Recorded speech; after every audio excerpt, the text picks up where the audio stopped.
Hi, this is Bill Hader. 1, 2, 3, 4.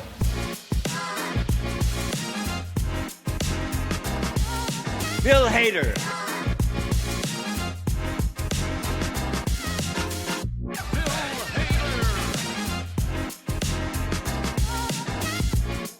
Bill Hader.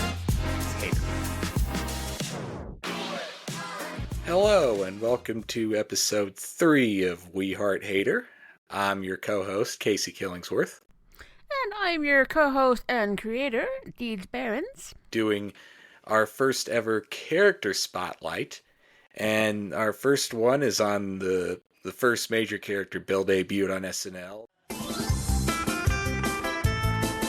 Ragazze e ragazzi, è tempo per la Rivista Della Televisione con mio, Vinny Vedecci! So I'm going to start with just giving you some origins on where this character came from. So there's a video on YouTube on the New Yorker Festival in 2014. Talked about where this character came from. I was in line on opening day to see AI. A guy in front of me was like that, and he had that voice, and he was hitting on two women. And he was wanting to buy them gelato. And he was like, "I want to buy you gelato, veramente, sagente." And so I started just doing it with my friends, and I was like, gelato. And then I remember we went into the restroom, and he was in like the urinal, like in between me and my friend. And I was like, And when he got his SNL audition, his manager, Naomi Odenkirk, asked him if he had any impressions. And I was like, "No, I don't really do impressions." Because I didn't. I learned them for my SNL audition. I didn't like do impressions. And so I was like, "Okay." And then she said, "Well, just do a voice." And I went, "Biferando, conservando, veramente." And she went, "Okay, don't do that in front of Lorne Michaels." He did Vinny as an Italian impression comic, doing, his old impressions of Pacino and James Mason at the Donut Shop and Casey Kasem in Star Wars. He performed this character at Garage Comedy, hosted by Val Myers, which is like a showcase for like unique performance art type comedy, not your typical sketch or stand-up thing. Just it has to have a twist on those. There wasn't any date given for this clip. It could have been as early as 03, 04, maybe early 05. They frame it as a lot of comics dropped out, so one of our busboys from Italy filled in because we just found out he was Italy's top impression comic circa 1985.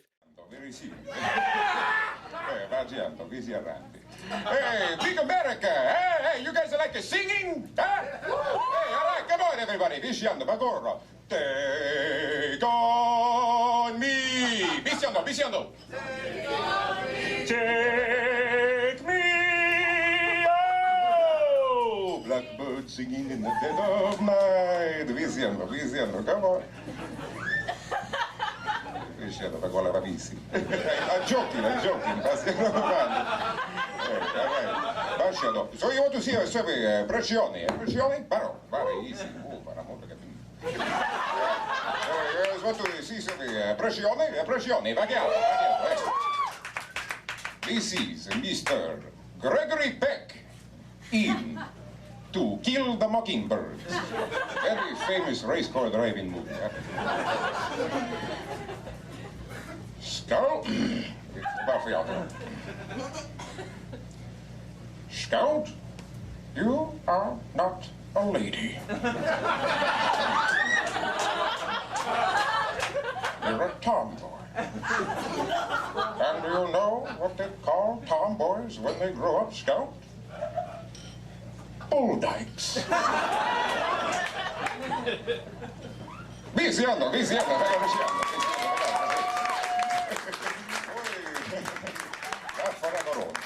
All right, pressione number 2. Hey, what's that? Star Wars. All right, Star Wars. Star Wars diventando. This is Mr. Casey Kasem as Han Solo in The Empire Strikes Back. Star Wars number 2, number 5 for the geeks. All right, here we go. very good. Okay. I always loved you. I know! There's one audience member who might be Andy Samberg, who's just screeching. And there's another audience member who is also at least rumored at the time to be John Mulaney, who says, Do something current! Baziando, current? Current! Current, lasciate come avanzo. Current, baffiato pagato, che current, vi si era valorando, Ted Nugent. Ted Nugent? Yeah! Ted Nugent, the Nugent, that's what he call him over here, all right, invece da pagola. All right, here is Ted Nugent, Ted Nugent, Ted,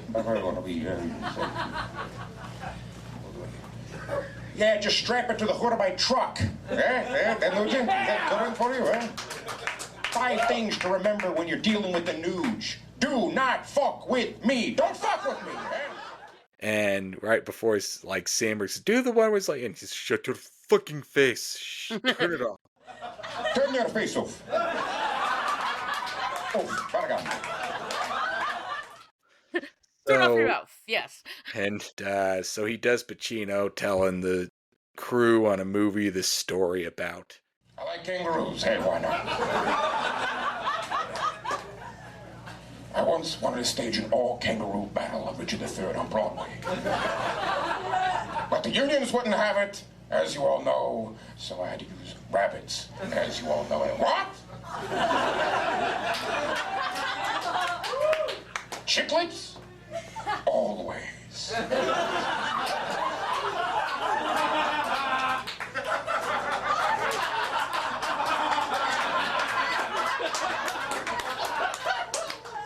All right, so what else we want to talk about? What menopause? Hey, why not? My wife is currently going through her chrysalis stage of the menopause, honey. And soon she will form the metamorphosis, as we all know, and it'll be very good, as we all know. So, before we get this first shot off, boom guy, all right, heads up. I want to leave you with a couple of words from Mr. Laurence Olivier that he told me. Actually, he didn't tell me, Dustin Hoffman told me, and then, you know, we all had a schwitz. All right, so, here's what Olivier had to say. You cannot unbake a cake. You cannot unshake a shake. And you cannot fake the snake.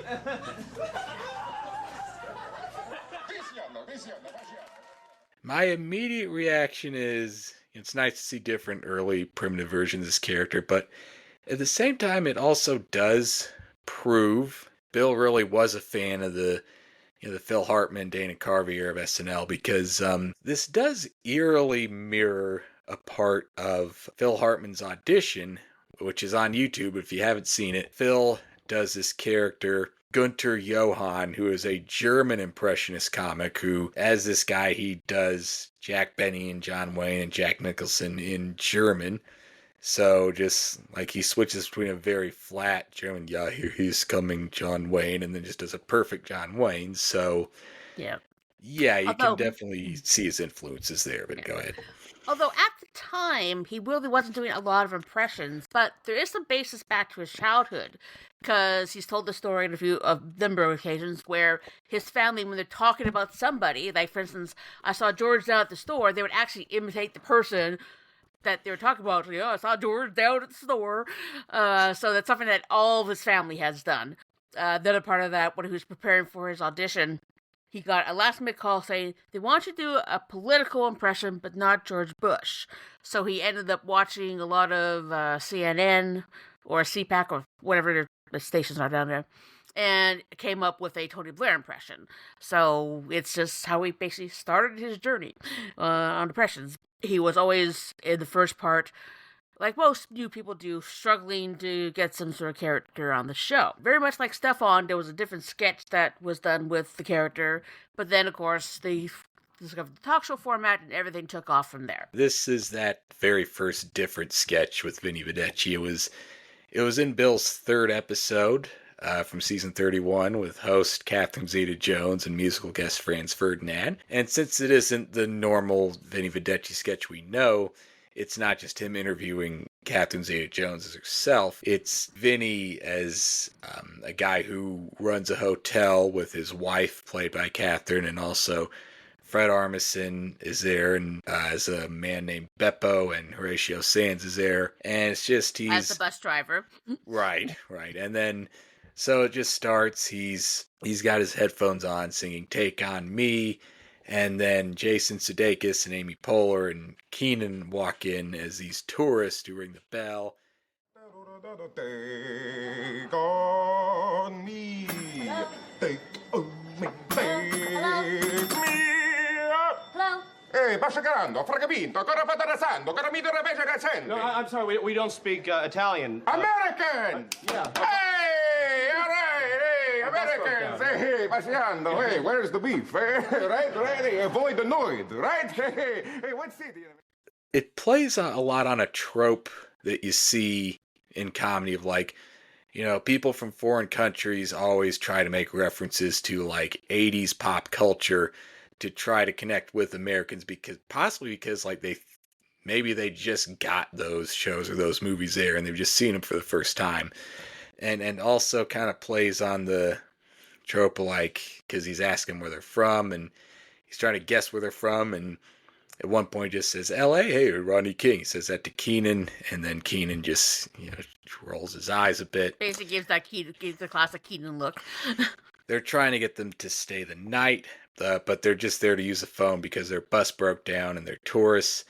And then Catherine Zeta-Jones comes in and they just constantly fight. And then this is treated like a catchphrase because like 3 different times in this sketch he just de-escalates things. Vincenzo, grazie mille, Francesca, ma cosa fa con la vinco? Che la manda la vinco, punto, che la canta, sarà vinto, che la ancora. Ma bella. Vincenzo. As we mentioned last episode, that Casey has the platonic I love comedy interest. Well, I have that as well, but yes, I do have a sort of a big crush on Bill Hader. And every time he says, Ma bella. I just melts. And just the interaction between him and Catherine Zeta-Jones. And of course, he's not actually speaking Italian, but a gibberish version. And I was going to try to do my own Vinny Vedecci impression for this episode, but I realized that is hard to do. Trying to come up with the gibberish, trying to get it in the right accent, it just proves the master that Bill is at the ear he has for imitating somebody, even though he doesn't have to speak Italian. It at least sounds enough like Italian. Just a testament to the man's talent. They just want to stay as long as it takes the bus to get fixed, and then Horatio Sands just walks in, hey, the bus no work, and so it's like, oh, they have to stay the night, and he tries to not so subtly hit on Amy Poehler's. Hey, stay a while, okay? Drink some wine. Relax, eh? He kind of assumes that Sudeikis and Keenan are gay, like, hey, maybe you two get a room together and have some fun. Hey, I'm cool with that. Beppo is not. And Fred Armisen does this thing where he'll, like, imitate something someone said. Can we please help us get our bags out of the bus? Hi, can somebody please get out of the bus?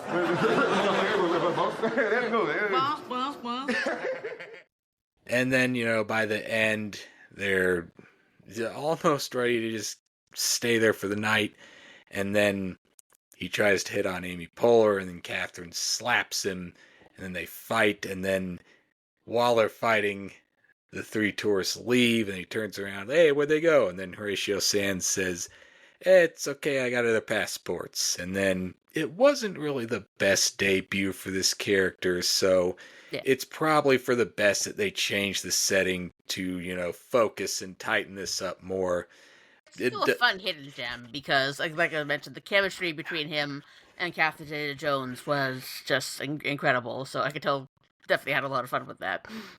And yeah, it's definitely clear that Bill Hader's he's going to go far in this show. He brings a fresh new energy and, like you said, a new charisma that was, sorely needed at the time. They really needed to balance out the male cast of this era because after Will Ferrell, Tracy Morgan, Jimmy Fallon left, they must have realized they couldn't quite lean on Seth Meyers to be the male lead.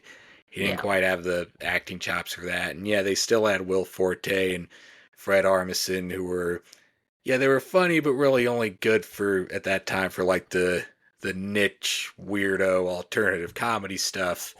And, Keenan and maybe Finesse were pretty young and green for the show. So Bill has said that if Jimmy Fallon hadn't left the show, he probably wouldn't have got on. Because that's the way people with auditions, I've done a lot of auditioning as an actor myself, and a lot of times it's nothing personal, it's just that they're looking for something.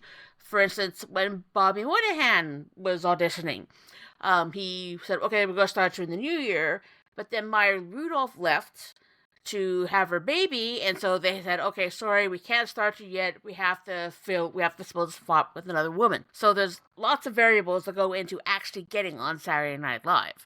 But I'm very, very glad that Jimmy Fallon left, and there we have Bill to take his place. and yeah, the more I think about it, the more I realize that like Jimmy Fallon left at exactly the right time. Because Horatio Sands stayed on for a couple more years. It felt like he really wore out his welcome, and Chris Parnell, he did some solid work, but it definitely felt like it was a little bit past the era when Parnell and Fallon fit in. Fallon left at the right time, and again, Parnell did some solid background work, but it was still kind of time for a new era and some fresh blood to come in. So the first talk show sketch was in season 32 with host Julia Louis-Dreyfus. It's sort of like a Charlie Rose type setting in unfortunately more ways than one, but just with some lights and marble columns in the back. Well, all of them but one sort of begin in the same way. Whenever I would read Stooges reviews, he would get pretty sick of that because it's just the sameness of it. He wishes they could change it up a bit more. So Bill starts gibbering in Italian, and the guest's like, I'm sorry, I don't speak Italian. Is there a translator? He just turns around and gets into a shouting match with his producer. Comparo con biso apandos, ponparos orabiandeandos, comparos diandos, American televisione corabandos, biso orabandes. Oh, I am, so sorry. I didn't know that this would be in Italian. I don't really speak. I don't speak Italian.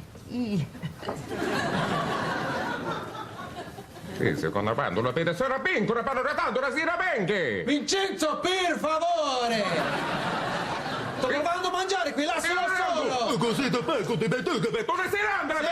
Una schimia, Ischemia. Played by Fred Armisen, who's always eating spaghetti. Well, no, Fred is the vocal one. It's Will Forte who basically just his entire part of the sketch is him just eating spaghetti. That's it.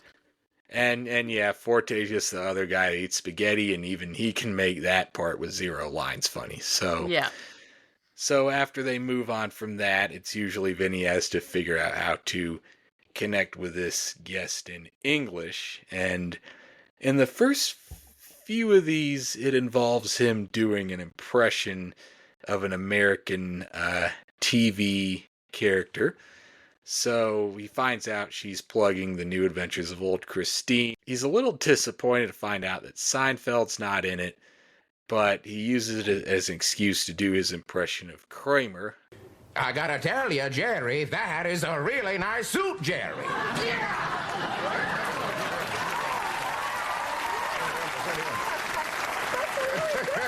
Really good. You gotta get me out of here, Jerry. Please. I'm out. Oh, wow. That is amazing. Which he reuses the impression that he had to figure out how to do for the Matthew Fox monologue earlier that season, which That Week in SNL did a great review of. Yeah. But he also does Jerry that's just a little off Then we find out that he does all the voices. Well, he mainly does JLD's voice in the Italian dub. Mino comando sono mattiento come niente. Mico, pano da bambino rapandre, sì. Visto, caravano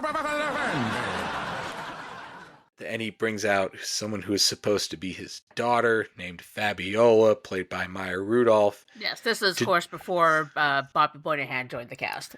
Right, and she just recites the days of the week in slightly broken English, and Vinny asks, hey, you put her on show? And she just kind of dodges a question, and then we get a very grounded ending to this, where he just puts a foam cowboy hat on her and just sings a song, and then just when she has to join in, he points a microphone at her. He's like, I don't know this song. And then she is pecked at by a man in an ostrich costume.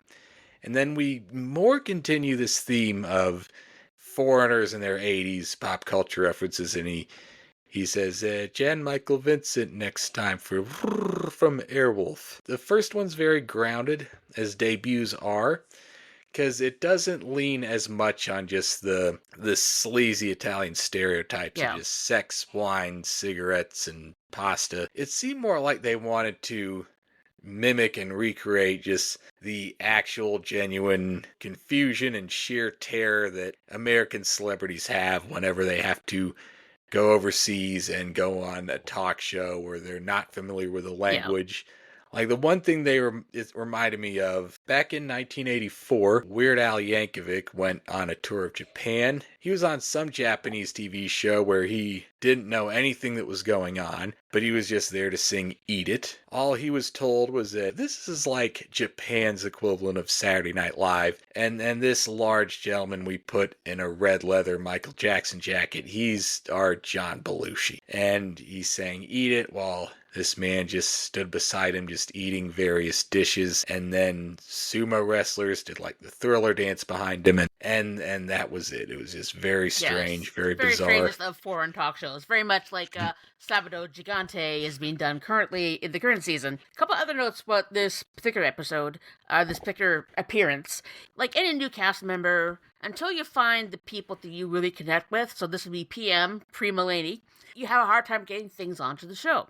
So I was having a discussion with Seth Meyers about the character, and said, you should do it as a talk show. I said, I don't know if I want to do a talk show. It just sounds like he's too focused at the time on trying to do something new and different, when there's certain formats, talk shows, game shows, what have you, they use them because they work. They're a good framing device. And at the table read, when they read the sketch out, he got a big burst of applause afterwards because everybody pushed knew. It was like, Bill hasn't been on the show much, and this is something that he really needs. Well, yes, a lot of the beats are repetitive, but that's like every recurring SNL sketch.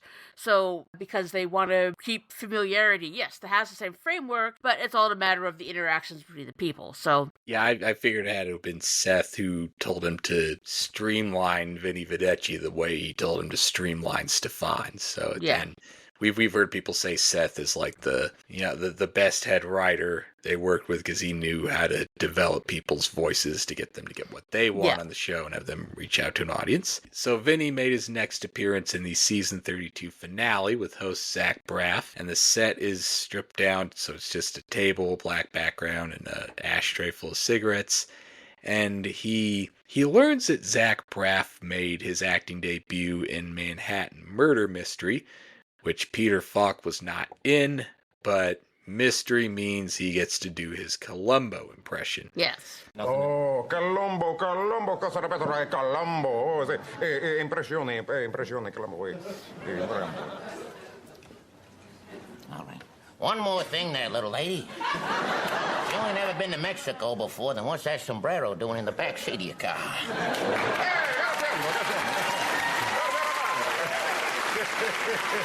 That's great. It's really great. It has absolutely nothing to do with Manhattan Murder Mystery, but it was a very good impression. So yeah, it's a nice way for him to work in his like old school film and TV nerd impressions that may not have been relevant enough to get on in their own sketch in 2007. They show a clip of Scrubs that's dubbed over with his voice to be very dramatic.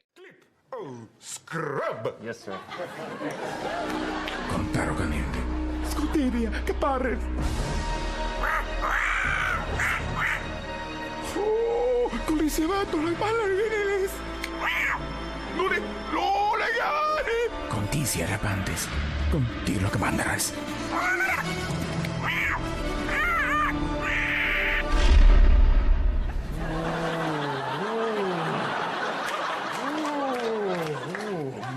Drammatico!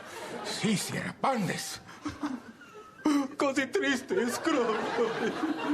I'm sorry, is Scrubs a drama in this country? Oh, no, not drama. Number one drama. No, I'm sorry, but Scrubs is a comedy.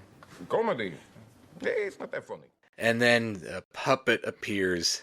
Zach is asked to kiss the female puppet who suddenly sprays vomit on him. It seemed like Zach Braff would have been a weird fit for this sketch. Wasn't as good as the one with Julia Louis-Dreyfus, but not the worst. The next Vinny Vedecci sketch was in the beginning of season 33 with host John Bon Jovi. Great episode for Bill. That was a really good episode for Bill.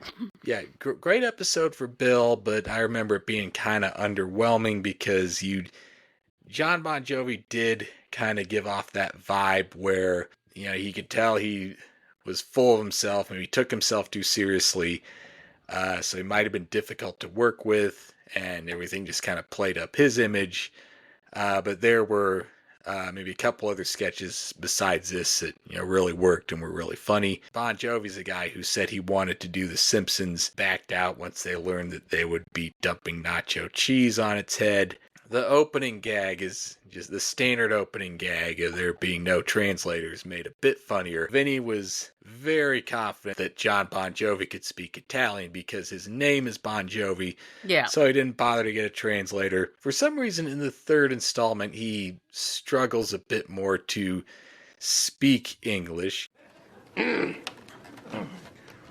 Where in the Americas are you from, Bon Jovi?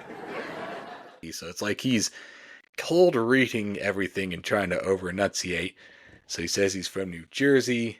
So naturally he goes, hey, Sopranos, up myself again. That was current in 2007. So naturally, Bill does his Silvio, Steve Van Sant impression. And then Fred Armisen does his Paulie Walnuts. Hey, Tom.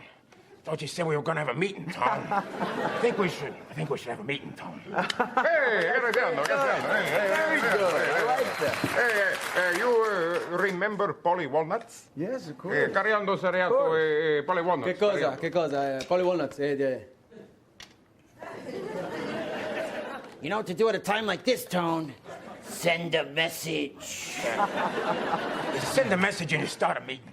It's the last time we see him try to extrapolate or free associate to get to an impression or make some reference to American geography. So he's a little bit more removed from the original character we saw.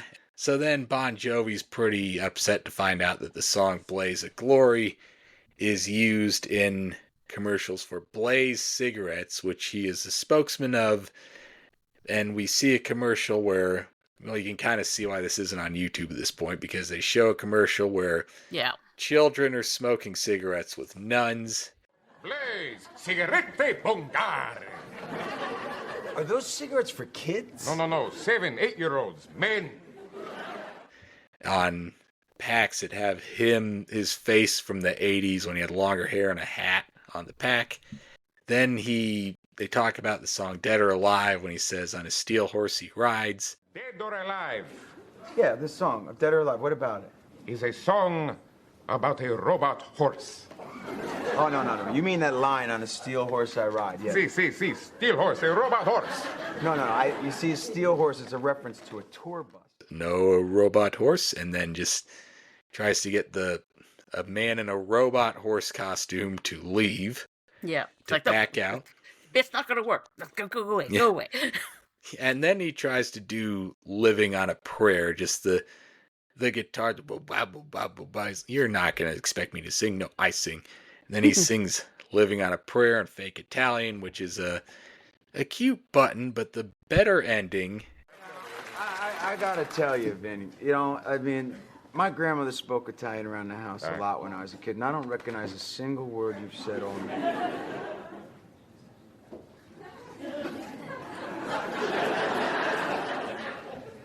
That's all the time we have. Thanks to my guest, John Bon Jovi. I am Vinny Vedecci. Good night. Good night. It's a funny ending, even if it kind of sells out the sketch a bit and breaks its own reality a little bit too much. But you know, it was a lot of fun, and I liked that. It was like I said, it was one of the better parts of that episode that I just thought was a little dreary and underwhelming. Yeah. Well, the other highlight of that episode is the game show. Oh! I absolutely love that one. Basically, a talk show for guys from New Jersey. The next time Vinny appeared was in Shia LaBeouf's second episode in season 33. So this was after the writer's strike and the season was coming to a close. And thankfully, they just have him say there's no problem. I could speak English. There's no translator down. It's not going to be a problem I don't speak Italian, right? No problemo. No. My English is very... good. Good. They immediately launch into talk about Transformers. Transformer. Yes, yeah, Transformer. From woman to man? No. I think you're confused.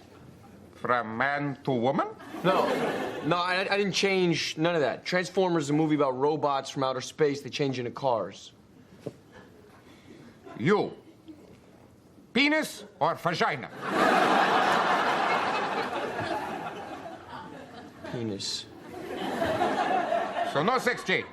No sex change. No sex change. Sex change. And at the very end, we see, hey, sorry, we had to cut the other Transformers for time. And it's Kristen Wiig in a mustache and Jason Sudeikis with a dress, which may be cute then, but doesn't totally age well now. Yes, it was very much a different time, but of course. But I thought more of as a play on the Transformer/transgender. So, but given that there's a language barrier, I don't see it as it's meant with any malice, just a misunderstanding. Right, of course. But they make up for it with apparently Shia LaBeouf had gotten arrested recently for smoking a cigarette, and that's it. Not smoking from being caught after a murder or just smoking in some non-smoking area. Maybe this is like his third strike. He got arrested. This is probably where where a lot of the especially all over North America, a lot of cities were introducing no smoking bans. And this was in New York, where I believe Bloomberg was mayor, and he was huge on not just smoking bans, but bans on large sodas. So I don't know how they got away with it. Well, not real cigarettes, not real tobacco, but and then just various people around the set smoking in horror, including some guys working on a statue, and Cue Card Wally with the mustache and a cigarette, and even Lorne in like a Godfather white suit. Just looks up, Marona Mia, you can't smoke. And that's one of the major parts of the continuing thing on the sketch is there's always a big ashtray full of cigarette butts and he's always smoking. Also serves as cueing the director, because most scenes will have a bit of dialogue where you have to switch the camera or do something else. So all of Vinny Vedecci's cues are based on hand gestures. So if he dabs out a cigarette, that's the director's cue to do the switch. Right, yeah, so that's useful. And then he just says, in your country, I would die in jail. And apparently Shia LaBeouf was plugging the fourth Indiana Jones movie, the Kingdom of the Crystal Skull, which was famously not well received, but yeah, they talk about Indiana Jones, trying to talk about his likes and dislikes. He likes adventure, he hates evil, he hates Nazis. Yeah, he's trying to set him up for a bit. And then, and what does he hate? He hates snakes. And then nothing. He hates snakes. I said Indiana Jones hates snakes. So then nothing happens, and yeah, he hates him. Hey, in the film Disturbia.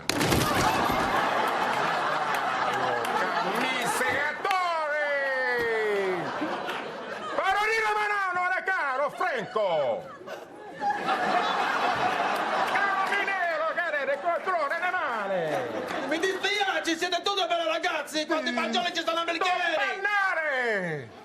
He's his brother. He yells at just Andy Samberg making a dumb, slack-jawed expression who pulled the lever way not fast enough. That was a better ending to that sketch.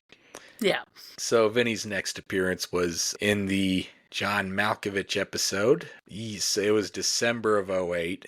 Yeah, that was a weird season coming off a strike and having to do 4 episodes in a row because of the election. He lied to Vinny and said Malkovich told him he could speak Italian. I'm sorry, I don't... I hope it's not a problem. I don't speak Italian.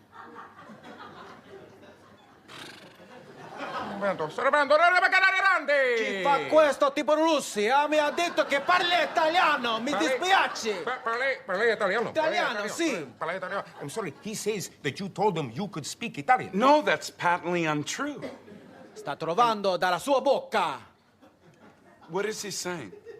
Schiocco! Per favore, signore! Se tu non lo direi, Per favore, signore. He just said that he loved you in Con Air. Oh, thank you. Bill does his Malkovich impression perfectly for him. I'm guessing this might be your favorite part. So they talk about the film being John Malkovich, and Vinny plugs his own film being Vinny Vedecci, which is just he unrobes and tries to slither into a pixelated orgy. Yes. Roll clip.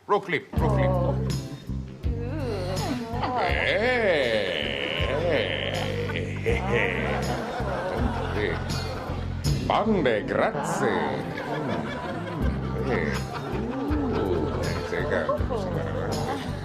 Vinny Vedecci. And then Malkovich calls that pornography, to which they take great offense and get into a shouting match. And that's a sex film. Wait, pornography is a sex film? Grazie. Yes, it's an 8-disc DVD of 20 hours of sex. And that's the whole joke. Well, the other fun thing with this episode, of this particular appearance, is at the time, but he was filming a documentary about Saturday Night Live. So they basically go through the entire week from the Monday pitch meeting to the end of the nights, and they're doing things with how they're developing the sketches, in particular pitching Vinny Vedecci to John Malkovich. That's on YouTube, called Saturday Night. I usually look up Saturday Night documentary. Thumbnail you see when you first come on is John Mulaney. I've watched that so many times. My particular favorite is when they're doing the table read, Bill Hader has a shirt that says, shirt. Kind of reminds me of the shirt I used to have. I got at Emerald City Comic Con. There's a phrase, Seattle, I am in you, or Vancouver, I am in you. I had one that said, T-shirt, I am in you. Someone I'm Twitter mutuals with, if you know a Twitter user named Sean, or the handle Memes Essential, whose profile pic is just, a purple oval, that person tweeted out a link to it, which I think I'll retweet so people can see it, and I've seen part of it, but I haven't gotten around to the second half, so I'll make sure I see that whole thing soon enough so that maybe someday we could talk about it, because that is firmly in this era of SNL. Yeah, there's 2 things when I'm bored, aside from my comfort movie Skeleton Twins. I know, strange one to be a comfort movie, but wherein if I'm really bored, I just want something that I know that's going to be a good laugh, is that one, and also 6 Days to Air, which is going through the process of getting a week-long process of producing a South Park episode. Back to John Malkovich. This is the first installment where we see Vinny Vedecci Jr. His Bobby is a small child in a black sailor suit, and he asks him... Is this the first one where they bring his son out? Yes, that's correct. Because this is Bobby's first season. He just waddles in and just pokes at the guest's face and asks a long, rambling question about movies. Oh, no. Ask him in English. English. Go to him. Grazie. How do they make your face go bigger on the wall, and when the popcorn and in the coming truck and butter in the same truck, and why and how and how?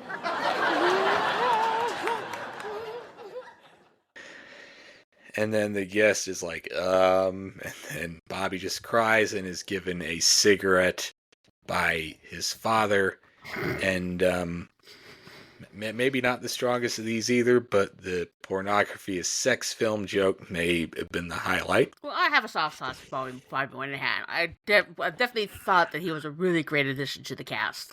Because it's actually, when Maya had left, Casey Wilson was brought in, who, again, for me, was also a very much underrated cast member back then. So when she was no longer there, then they brought Bobby in. We never find out what happened to Fabiola. Yeah, I'm with you on Bobby Moynihan. Every SNL fan loves him. Later in season 34, we get Vinny Vedecci again with Seth Rogen. And he just says, well, one of your producers told me you could speak English and there'd be no translator. Which one? The guy with the glasses. And then Armisen just, wasn't making eye contact. He just suddenly took his glasses off. So we got past that.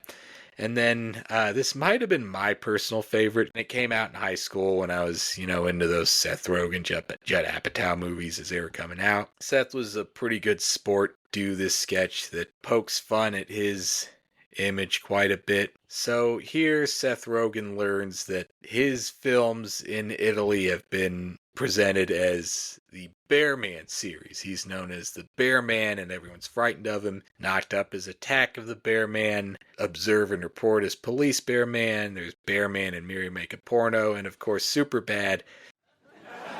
And my favorite, Bear Man and a very, very handsome gentleman. Cute, I see you there, Bill. And then Bill does his imitation of Seth's voice for the first time. You sound just like this. It's very strange.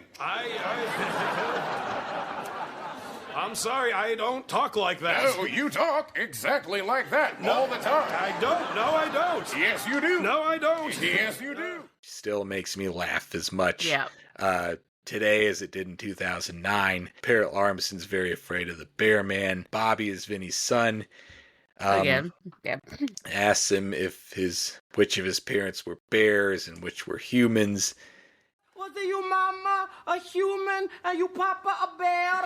Or was your papa a human and your mama a bear? Or was it they both bears and when you were a baby bear, you were bitten by a human? He cries and he gets a cigarette and a sippy cup of wine. And then they set a trap with a bottle of Peregrino and a bear trap.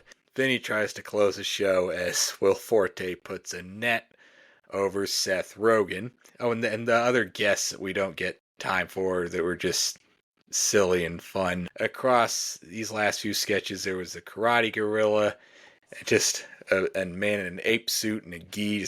There's Chef Boyardee's, two guys dressed as Chef Boyardee with mustaches and gold chains like rappers, and that's just nice, quick visual gags that were spread across those last few sketches. Well, the whole Bear Man thing kind of reminds me of his appearance in the roast of James Franco doing the President of Hollywood.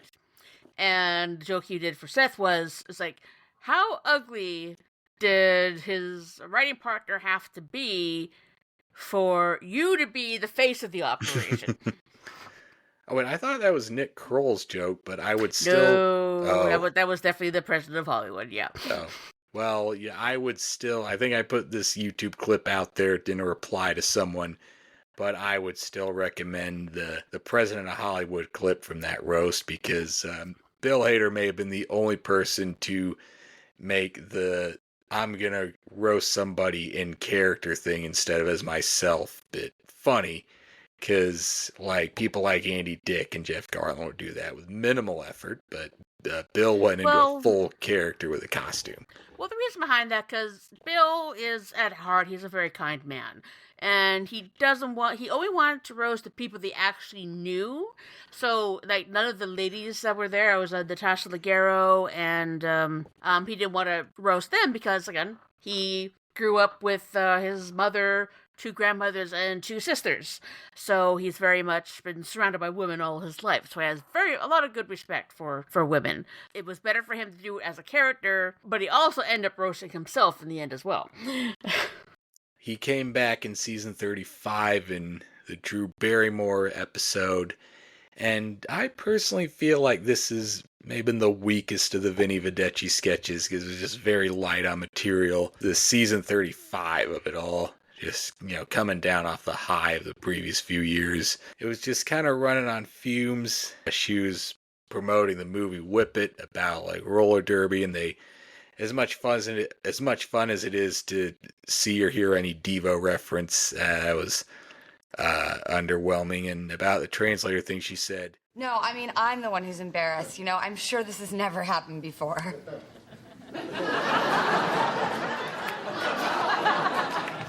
Yes, first time. And then you were in the movie Et. Oh, okay. Actually, it's E.T. Oh, it's E.T. Yes.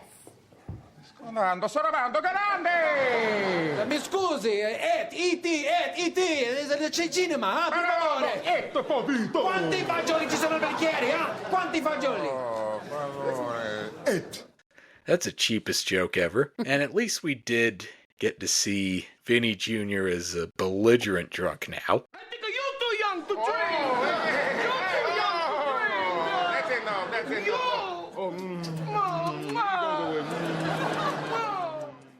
Yeah. And that's... Considering Drew bears more history with addiction and alcohol. I mean, well, they handled that as gracefully as they could. Yeah. But this may have been, well, if not the same week, the same month, David Letterman had his sex scandal where he had to admit on air that he'd been cheating on his wife with two of his staffers, and he had to apologize for that. And so, naturally, because these are also running on full Italian stare, they're more stereotypically Italian now. Vinny says, I apologize to these women who I've had sex with, and then a list of 87 different names scrolls by, and he reveals he's married to Bobby Moynihan in drag, which... because that's what his son looks like. And also she directed Whip It, so he says, speaking of your breasts, we have a very revered female director in Italy. Here's a photo of her, and it's just a close-up of boobs in a bra. So that the Letterman thing was okay, but the rest of this felt a little too telegraphed and a little light. But we get a decent send-off with this. Of course, they had to bring this back for Robert De Niro. People weren't crazy about the idea of like latter-day Robert De Niro hosting SNL, because in the 2000s he was in a mode where he was just very stiff. He had this very stiff walk-in light presence, and he was doing a lot of stuff just for the money, doing a few too many comedies and just phoning stuff in. That worked with this cast. That worked with the late 2000s cast SNL better than it did with the early mid-2000s, and honestly, this sketch he did might have been better than all his appearances as Robert Mueller combined, and Bill gave him great energy to play off of. Yeah, this is just when he did Meet the Fockers. Basically, Vinny says he's going to have a reunion between him and the deer from Deer Hunter. We have a surprise for you. The deer from Deer Hunter is here. And he wants to get revenge, eh?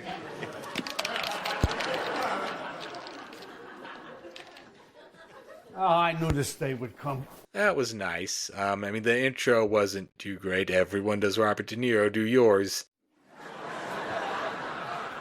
Do my what? Do your Robert De Niro impression, eh? I guess, hello, I'm Robert De Niro. It's not so good. No. Hey, show him. Hey, I'm Robert De Niro. Hey, that's Robert De Niro, eh? You're right, he was better.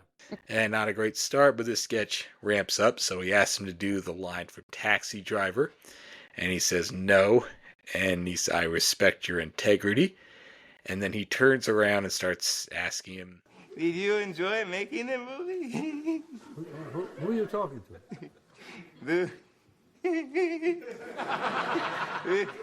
Do you like working with Dustin Hoffman?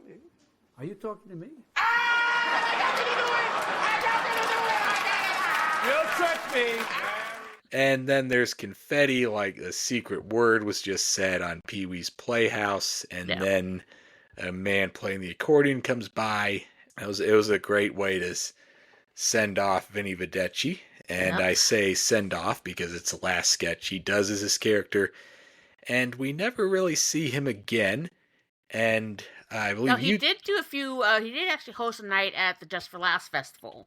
So he had during that whole thing, he did Vinny Vedecci, he did Herb Welch, he also did a bit of Stefan, which was someone recently found online that I reposted on our Twitter account. Unfortunately, as much as I love Vinny Vedecci, and much as other people love Vinny Vedecci, is not a character that Bill will be doing anymore. And the reason is, Deej, you sent me a couple of links to an interview he did. He's quoted as saying the reason he wouldn't do Vinny Vedecci was because he met an Italian woman who said she was offended by it, and he was all he was trying to do is just the old comic staple of just gibberish imitating it, kind of like Sid Caesar did. And I just saw his old SNL episode on the That Week Twitch stream. And as did we both on Sunday, yes. Yeah, and not everything Sid Caesar did held up well, but my father spoke like that, and he actually spoke Italian, so he doesn't think he would do that again because your sensibilities change when you get older, and you see why things would be potentially offensive to some people, and it would make you not want to do those again. So, well, again, that just speaks the kindness of Bill, because one thing I definitely do appreciate of Bill is his comedy is not harmful to somebody. It's actually just to make people laugh and make fun of situations, and because it's very much my comic sensibility. I do not like comedy that victimizes somebody. That's why I hate prank shows, in particular Just for Laugh gags. I just do not find victimizing people as being funny. And I guess Bill feels quite the same way. So, not everything from a time will always stand up in the future. But Bill is always very mindful of that, so he's always very respectful to other people's feelings. So I think he said he very much takes in other people's feelings because he's a bit of an empath, which I can definitely see. Definitely don't like punching down in comedy either, and I can't say I've ever seen Bill intentionally punch down just for the sake of punching down. And we always know his heart's in the right place. Yeah, that's kind of one reason why I like Joel Hodgson a little bit better than Mike Nelson as host MST3K, because Mike was fine at just riffing and having a natural presence on camera, but there was a little bit of punching down with Mike that you never quite saw with Joel, and just Joel had, a more unique personality that came through in the invention. Yeah, he definitely has sweetness to him. Right, so his host segments were better. But, Vinny Vedecci was definitely the first character that kind of hit for him. And while I will mourn the loss, at least we do have the memories. Although, like I said, Casey mentioned that there's some of the sketches that are not online. The one with John Bon Jovi isn't online, of course, because of the children's cigarettes, most likely. And the very first episode, the Julia Louis-Dreyfus one, isn't online as well. Another nice connection, Julia Louis-Dreyfus, New Adventures of Old Christine period. And Bill had actually auditioned for that show back in L.A. Really? Yeah. And do we know what part he was up for? No, he didn't really say much about it. Just that he was. It was basically doing a bunch of auditions during pilot season. Pilot season's a big free for all in LA, so yeah. And I don't even know if it's actually still a thing anymore because just the way television has changed. Always the traditional fall to spring timetable because you can basically produce stuff online and you can either put out one episode a bit or have it all at once. So the television business has definitely changed a lot over the years. Yeah, with the glut of streaming services, it's always pilot season.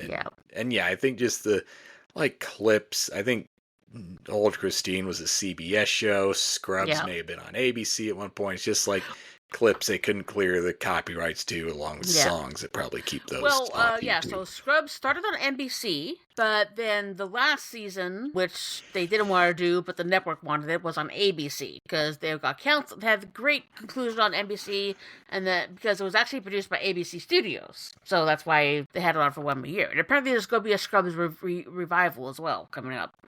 Yeah. So, actually, I never even thought about the whole thing with the clips from the shows as being the reason why they couldn't.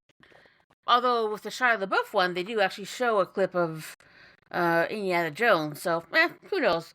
But at least we got some of them. It's just very good memories of the character, and just the fact that he was so congratulated when he finally got a character on. That's all we have to say about Vinny Vedecci. That's his complete history on SNL, and I guess that's the end of this episode. And Deej, do you want to tell them what you may have in mind for our next episode in 2 weeks? Yes, our next episode would feature Bill Hader as game show hosts, specifically the non-Vince Blake / Blight shows, because that's going to be its own episode. The way we're kind of doing things is each of us either week will be, okay, this is the episode we want to do, we should agree on it, so it's a good balance between the two of us. Definitely this partnership is working out still very well. I want to thank you all for listening in. So if you could, give us a rating, give us a review. We can also be reached at wehearthater@gmail.com if you have any ideas, questions, comments. So any feedback you have will be invaluable. So for both of us at the We Heart Hater Central, I'm Deej Barons and will continue to be. And I will still be Casey Killingsworth until I am notified otherwise. And what do we do, Deej? We Heart Hater! Yay! Ma bella.